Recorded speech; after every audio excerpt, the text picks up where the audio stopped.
आज हम पढ़ेंगे कक्षा 8वीं का विज्ञान पाठ 3 सूक्ष्मजीव। इसमें जितने भी महत्वपूर्ण क्वेश्चन हैं लगभग सभी को बता दिया गया है और जितने भी क्वेश्चन इसमें है सब ऑब्जेक्टिव क्वेश्चन है। तो आप शुरू से अंत तक का वीडियो में बने रहिए। आप बताइए कि आप टोटल क्वेश्चन में से आप कितने को जानते हैं। तो चलिए स्टार्ट करते हैं क्वेश्चन नंबर 1 से। क्वेश्चन नंबर 1 क्या कहता है, देखिए यहाँ पर क्वेश्चन नंबर 1 है कि पहला क्वेश्चन है कि ईस्ट का उपयोग इनमें से किस चीज़ के उत्पादन में किया जाता है, यानी ईस्ट के उपयोग से इसमें से किस चीज़ का उत्पादन किया जाता है। ठीक है, ऑप्शन यहाँ पर देखिए क्या लिखा हुआ है। ए चीनी, बी अल्कोहल, सी हाइड्रोक्लोरिक अम्ल और डी है ऑक्सीजन। तो आपका सही जो जवाब होगा इसमें बी होगा, अल्कोहल।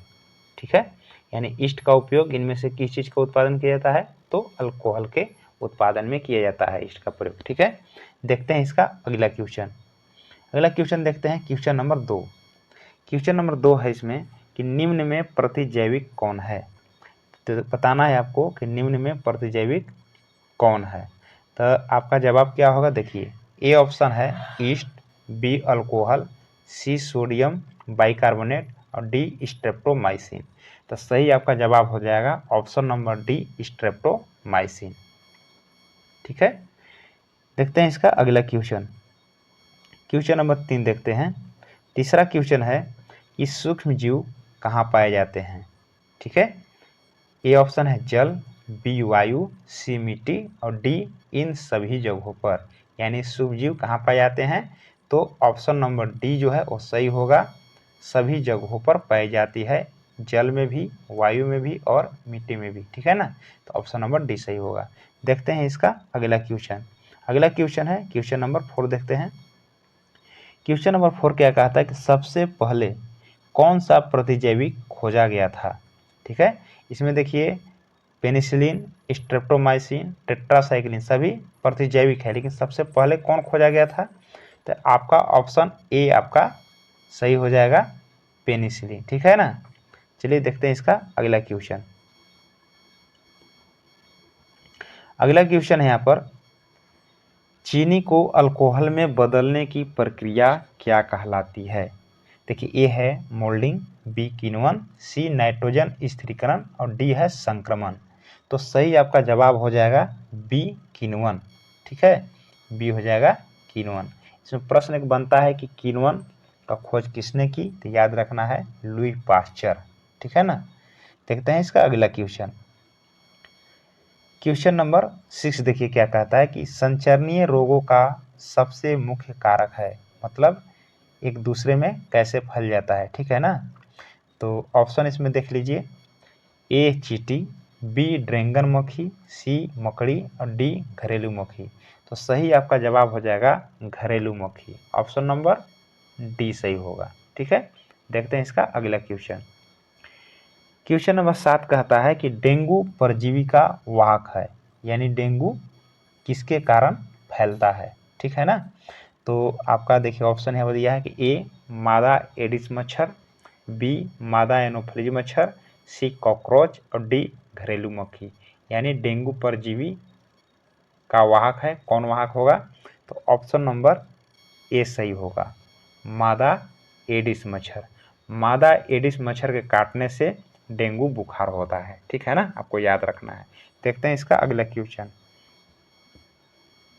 क्वेश्चन नंबर 8 देखिए क्या कह रहा है, कौन से जीवाणु दूध को दही में परिवर्तित करने में सहायक होते हैं। यानी ए ऑप्शन है आपका लैक्टोबैसिलस, बी राइजोबियम, सी ईस्ट और डी इनमें से कोई नहीं। तो सही आपका जवाब होगा ए लैक्टोबैसिलस। लैक्टोबैसिलस नाम का जीवाणु होता है जो दूध को दही में परिवर्तित कर देता है। देखते हैं इसका अगला क्वेश्चन। क्वेश्चन नंबर 9 देखते हैं, इसको छोटा कर लेते हैं थोड़ा सा। देखिए यहाँ पर क्वेश्चन है कि हैजा किसके द्वारा होता है। देखिए ए ऑप्शन है जीवाणु, बी ड्रैगन मक्खी, सी विषाणु और डी कवक। तो सही आपका जवाब हो जाएगा ए जीवाणु। ए जीवाणु यानी जीवाणु के द्वारा हैजा होता है। ठीक है ना, तो ये क्वेश्चन बार बार आते रहता है तो इसको याद कर लेना है। अगला देखते हैं क्वेश्चन। क्वेश्चन नंबर 10 देख लेते हैं।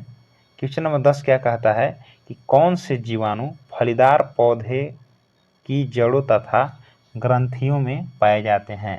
ठीक है ना। ए होगा लैक्टोबैसिलस, बी राइजोबियम, सी ईस्ट और डी इनमें से कोई नहीं। तो सही आपका जवाब हो जाएगा बी ऑप्शन हो जाएगा सही, राइजोबियम। ठीक है। राइजोबियम नाम का जो जीवाणु होता है फलीदार पौधे के जड़ों तथा ग्रंथियों में पाए जाते हैं। ठीक है। जिससे नाइट्रोजन जो गैस होता है इसी से आपको ले पाते हैं, इसी जीव के कारण। ठीक है। देखते हैं इसका अगला क्वेश्चन। अगला क्वेश्चन है कि पोलियो किनके द्वारा रोग उत्पन्न होता है। यानी पोलियो जो होता है किनके द्वारा उत्पन्न होता है। ठीक है ना, किनके द्वारा रोग उत्पन्न होता है। ठीक है। तो आपको बताना है यहाँ पर ए ऑप्शन है जीवाणु, बी ड्रैगन मक्खी, सी विषाणु और डी कवक। तो ऑप्शन नंबर आपको सी हो जाएगा विषाणु, यानी पोलियो विषाणु के द्वारा होता है। ठीक है ना। अगला देखते हैं क्वेश्चन। क्वेश्चन नंबर 12 देखिए क्या कहता है। क्वेश्चन नंबर 12 है कि चेचक के टीके की खोज किसने की थी। ठीक है। तो चेचक के टीके की खोज किसने की थी। ए ऑप्शन है Louis Pasteur, B Alexander Fleming, C Edward Jenner और डी रॉबर्ट कोच। तो सही आपका जवाब हो जाएगा सी एडवर्ड जेनर, यानी चेचक के टीके की खोज किसने की थी, एडवर्ड जेनर ने की थी। देखते हैं इसका अगला क्वेश्चन। अगला क्वेश्चन यहाँ पर है कि रोगाणुओं से लड़ने के लिए हमारा शरीर क्या उत्पन्न करता है। ए आपका हो जाएगा ऑप्शन भोजन, बी विटामिन, सी प्रतिरक्षी और डी सभी। तो सही आपका जवाब हो जाएगा सी प्रतिरक्षी, यानी रोगाणुओं से लड़ने के लिए हमारा शरीर प्रतिरक्षी उत्पन्न करता है। देखते हैं इसका अगला क्वेश्चन। क्वेश्चन नंबर हम 14 देखेंगे। सूक्ष्म जीवों को मुख्यतः कितने वर्गों में बांटा गया है। यानी सूक्ष्मजीव को जो है कितने वर्ग में बांटा गया है। तो ए ऑप्शन है 2, बी 3, सी 4 और डी 5। तो आपका सही जवाब हो जाएगा सी ऑप्शन 4। ठीक है ना। देखते हैं इसका अगला क्वेश्चन। क्वेश्चन नंबर 15 दिया है कि पेनिसिलिन का खोज किसने किया था। ठीक है। तो हम वहाँ पर पढ़े थे कि पहला जो पेनिसिलिन खोजा गया था, ठीक है ना, अलेक्जेंडर फ्लेमिंग के द्वारा खोजा गया था। ठीक ना, पहला प्रतिजैविक यही था पेनिसिलिन। तो यहाँ पर है पेनिसिलिन का खोज किसने किया था, यानी इसका खोज किसने किया था। ठीक है। तो यहाँ पर देखिए ऑप्शन ए है Louis Pasteur, B Alexander Fleming, C Edward Jenner और डी रॉबर्ट कोच। तो इसका सही जवाब हम बता दिए थे, बी ऑप्शन होगा अलेक्जेंडर फ्लेमिंग। बी आपका जवाब हो जाएगा, सही जवाब होगा अलेक्जेंडर फ्लेमिंग, यानी पेनिसिलिन का खोज किसने किया था, तो अलेक्जेंडर फ्लेमिंग किया था। ठीक है। अगला देखते हैं क्वेश्चन नंबर 16 कि सर्वप्रथम किण्वन की खोज किसने की थी। तो इसको भी हम पहले बता दिए हैं। तो सर्वप्रथम किण्वन खोज किसने की थी। ए ऑप्शन है Louis Pasteur, B Alexander Fleming, C Edward Jenner और डी रॉबर्ट कोच। तो सही आपका जवाब हो जाएगा ए लुई पाश्चर। सर्वप्रथम किण्वन की खोज किसने की थी, लुई पाश्चर ने ना। ऑप्शन नंबर ए सही होगा। देखते हैं इसका क्वेश्चन अगला। क्वेश्चन नंबर 17 देखते हैं। क्वेश्चन नंबर 17 क्या कहता है कि निम्न में कौन मलेरिया के परजीवी है। अगला बार हम पढ़े थे डेंगू बुखार, यानी डेंगू जो बुखार पकड़ता है किसके कारण होता है और उसमें कौन सा जीव पाए जाते हैं। यहाँ पर आपका क्वेश्चन है कि निम्न में कौन मलेरिया के परजीवी है। यानी मलेरिया जो होता है किस मच्छर के काटने से होता है, तो मादा एनोफ्लिज मच्छर के काटने से होता है। लेकिन उसमें कौन सा जीव पाए जाते हैं, कौन सा जीवाणु पाए जाते हैं, ये आपको जवाब देना है। ठीक है। तो आपका देखिए ए हो जाएगा जीवाणु, बी विषाणु, सी प्रोटोजोआ, यानी प्रोटोजोआ को अंग्रेजी बोलते हैं प्लाज्मोडियम और डी इनमें से कोई नहीं। तो सही आपका जवाब हो जाएगा सी प्रोटोजोआ। ऑप्शन नंबर सी याद रखना है कि निम्न में कौन मलेरिया के परजीवी हैं, तो ऑप्शन नंबर सी प्रोटोजोआ, और अंग्रेजी में बोलते हैं प्लाज्मोडियम। ठीक है ना। देखते हैं इसका अगला क्वेश्चन। अगला क्वेश्चन है यहाँ पर कि किस मच्छर के काटने से मलेरिया होता है। ठीक है। तो यहाँ पर देखिए ऑप्शन दिया हुआ है, ऑप्शन एक और इसमें नीचे होगा, यहाँ पर देखिए नीचे है। ठीक है। देखिए किस मच्छर के काटने से मलेरिया होता है। ठीक है। तो डेंगू बुखार के बारे में पढ़ लिए हैं कि मादा एडिस मच्छर के काटने से डेंगू बुखार होता है, लेकिन यहाँ किस मच्छर के काटने से मलेरिया होता है, यहाँ मलेरिया बताना है। ये ऑप्शन है मादा एडिस मच्छर, बी मादा एनोफ्लिज मच्छर, सी कॉकरोच और डी घरेलू मक्खी। तो ऑप्शन नंबर आपको बी सही होगा, मादा एनोफ्लिज मच्छर काटने से मलेरिया होता है।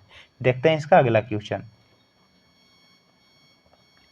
अगला क्वेश्चन है किस मच्छर के काटने से डेंगू बुखार होता है? किस मच्छर के काटने से डेंगू बुखार होता है? लगभग लगभग ऐसा प्रश्न को बता दिया गया है, तो सही जवाब आपको बताना है। ए ऑप्शन होगा मादा एडिस मच्छर, बी मादा एनोफ्लिज मच्छर, सी कॉकरोच और डी घरेलू मक्खी। तो सही आपका जवाब होगा ऑप्शन नंबर ए मादा एडिस मच्छर। ठीक है, यदि आपको पूछेगा कि मलेरिया किस मच्छर के काटने से होता है, तो आपको जवाब देना है मादा एनोफ्लिज मच्छर। ठीक है, यदि पूछेगा कि किस मच्छर काटने से डेंगू बुखार होता है, तो आपको बताना होगा मादा एडिस मच्छर। ठीक है, मादा एडिस मच्छर। ठीक है, इसमें आपका अगर जीवाणु पूछेगा इसमें कौन सा जीव होता है, तभी पढ़े हम लोग क्या है कि प्रोटोजोआ। क्या होता है? प्रोटोजोआ। ठीक है ना, प्रोटोजोआ पाया जाता है और इसमें होता है विषाणु। एडिस मच्छर में कौन सा होता है? विषाणु होता है। तो इस सबको आपको याद रखना है। ठीक है, देखते हैं इसका अगला क्वेश्चन। अब देखिए 20 प्रश्न है, अल्कोहल या शराब का निर्माण किस जीव के कारण होता है? ठीक है, तो अल्कोहल या शराब का जो निर्माण होता है किस जीव के कारण होता है, तो आपको बताना है। ए है लैक्टोबैसिलस, बी ईस्ट, सी प्रोटोजोआ और डी राइजोबियम। ठीक है, तो सही जवाब आपका हो जाएगा बी, ईस्ट नामक जीवाणु के कारण अल्कोहल या शराब का निर्माण होता है। देखते हैं इसका अगला क्वेश्चन। अगला क्वेश्चन है गेहूं की रस्ट पादप रोग किस सूक्ष्म जीव के कारण होता है? प्रश्न क्या है? गेहूं की रस्ट पादप रोग किस सूक्ष्म जीव के कारण होता है? यानी एक गेहूं में रस्ट लगता है, वो रोग है पादप रोग, यानी पौधा में रोग पकड़ता है, वो किस सूक्ष्म जीव के कारण होता है? ऑप्शन ए है जीवाणु, बी विषाणु, सी वायरस और डी कवक। तो सही आपका जवाब हो जाएगा डी कवक। ठीक है, अगला देखते हैं क्वेश्चन। अगला क्वेश्चन है मलेरिया के उपचार हेतु बनाए जाने वाला दवा किस वृक्ष के छाल से बनाई जाती है? आपको बताना है कि मलेरिया का जो उपचार हेतु जो दवा बनाई जाती है वो किस वृक्ष के छाल से बनाई जाती है? आपका ऑप्शन ए है पीपल, बी आम, सी कुनैन और कुनैन को ही बोलते हैं सिनकोना और डी है गिलोय। तो सही आपका जवाब हो जाएगा सी कुनैन। ठीक है, याद रखना है आपको। अगला क्वेश्चन देखते हैं, यहाँ पर फिर से हो गया है, छोटा क्वेश्चन ले लेते हैं। देखिए यहाँ पर हो जाएगा अगला क्वेश्चन नंबर 24 है, किसके पत्ते का रस का उपयोग मलेरिया और डेंगू के उपचार में किया जाता है? ठीक है, यानी आपको बताना है कि मलेरिया और डेंगू के उपचार के लिए किसके पत्ते का रस का उपयोग किया जाता है? ठीक है, आपका यहाँ पर ऑप्शन ले लेते हैं। ये ऑप्शन है तुलसी, बी नीम, सी कुनैन को हम सिनकोना भी बोलते हैं, दोनों नाम में से कोई दे सकता है, और डी है गिलोय। तो आपको सही जवाब होगा ऑप्शन नंबर डी गिलोय, आपको याद रखना है। ठीक है, वहाँ पर था कि मलेरिया के उपचार हेतु किस वृक्ष के छाल को मदद से दवा बनाई जाती है, तो आपको होगा कुनैन। सिनकोना यहाँ पर पूछ रहा है किसके पत्ते का रस, यानी किसके पत्ते का रस बोल रहा है। ठीक है, उपयोग मलेरिया और डेंगू बुखार के उपचार में जाता है, तो आपको याद रखना है गिलोय। ठीक है, अगला देखते हैं क्वेश्चन। यहाँ पर आपको देखिए प्रश्न दिया गया है कि मनुष्य में फफूंद, यानी फफूंद को हम कवक बोलते हैं, कवक बोले या फफूंद एक ही चीज़ है। मनुष्य में कवक से उत्पन्न होने वाले रोग कौन सा है, यानी कवक द्वारा जो है उत्पन्न कौन सा रोग होता है मनुष्य में? ठीक है, ये आपको है दाद, बी गंजापन, सी दमा, डी एथलीट फूड, हाथी पाँव, हाथी जैसा पाँव जिसे फूल जाता है। ठीक है ना, और ई ऑप्शन इसमें लगाए हैं इनमें से सभी।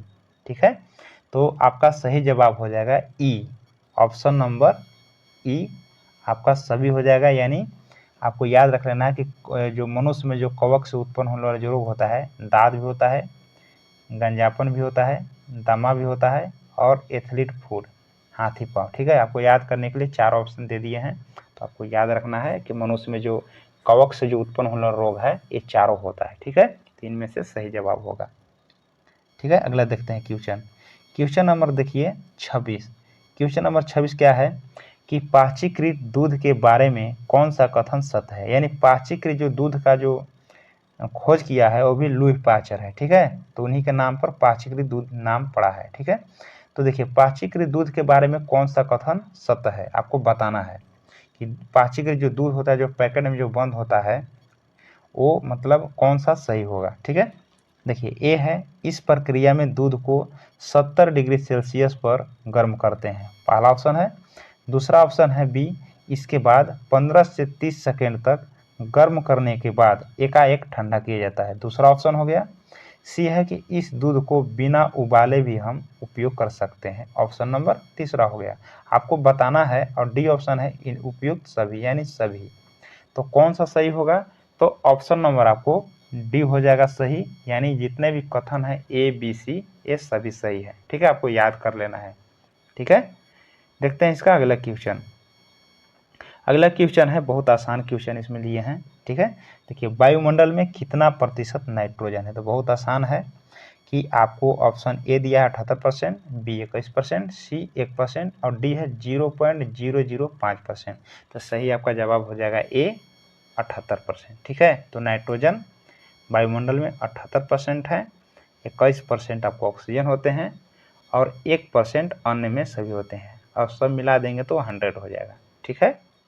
तो ऑप्शन नंबर आपका ए सही होगा, 78% सबसे ज़्यादा नाइट्रोजन पाया जाता है। देखते हैं इसका अगला क्वेश्चन। अगला क्वेश्चन है कि कुत्ता काटने से कौन सा बीमारी होता है। आपका ऑप्शन ए है मलेरिया, बी डायबिटीज, सी रेबीज और डी कैंसर। तो सही आपका जवाब हो जाएगा ऑप्शन नंबर सी रेबीज, ठीक है। कुत्ता काटने से रेबीज नाम का बीमारी होता है, ठीक है। अगला देखते हैं क्वेश्चन इसका। यहाँ पर देखिए अगला क्वेश्चन है कि टीबी नामक बीमारी कौन सा अंग को प्रभावित करता है। जब टीबी होता है तो इसमें ट्यूबरकुलोसिस नाम का एक जीवाणु होता है। अगर पूछेगा कि टीबी में जो रोग पकड़ता है टीबी, उसमें कौन सा जीवाणु होता है, तो आपको याद रखना है ट्यूबरकुलोसिस नाम का एक जीवाणु होता है, उसमें पाया जाता है, ठीक है। लेकिन यहाँ पर प्रश्न है कि टीबी नामक बीमारी कौन सा अंग को प्रभावित करता है। तो यहाँ पर ऑप्शन लिखा हुआ है ए यकृत, बी फेफड़ा, सी आंत और डी कोई नहीं। तो आपका सही जवाब हो जाएगा बी, फेफड़ा को प्रभावित करता है, ठीक है ना। देखते हैं इसका अगला क्वेश्चन और लास्ट क्वेश्चन है। देखिए यहाँ पर लास्ट क्वेश्चन है कि निम्न में कौन सा संचरणीय रोग है। संचरणीय रोग का मतलब एक दूसरे को फैल जाता है, ठीक है ना। तो संचरणीय रोग इसमें से कौन है आपको बताना है। ए आपका हो गया क्षय रोग, क्षय रोग को हम टीबी भी बोलते हैं, बी हैजा, सी सर्दी जुकाम और डी सभी। तो ऑप्शन नंबर आप इसमें डी सही होगा। इनमें जितने भी ए बी सी है, जो क्षय रोग, हैजा, सर्दी जुकाम, सब संचरणीय रोग है, एक दूसरे से फैल जाते हैं, ठीक है। तो ये आपको प्रश्न हम बनाए थे 30 तक। आपको कैसा लगा आपको बताना है। यदि पहली बार मेरे चैनल पर जुड़े हैं तो चैनल को सब्सक्राइब कर लीजिए, क्योंकि इससे रिलेटेड आपको प्रश्न मिलते रहेंगे। अगर अच्छा लगता है तो एक जरूर लाइक कर दीजिए। धन्यवाद।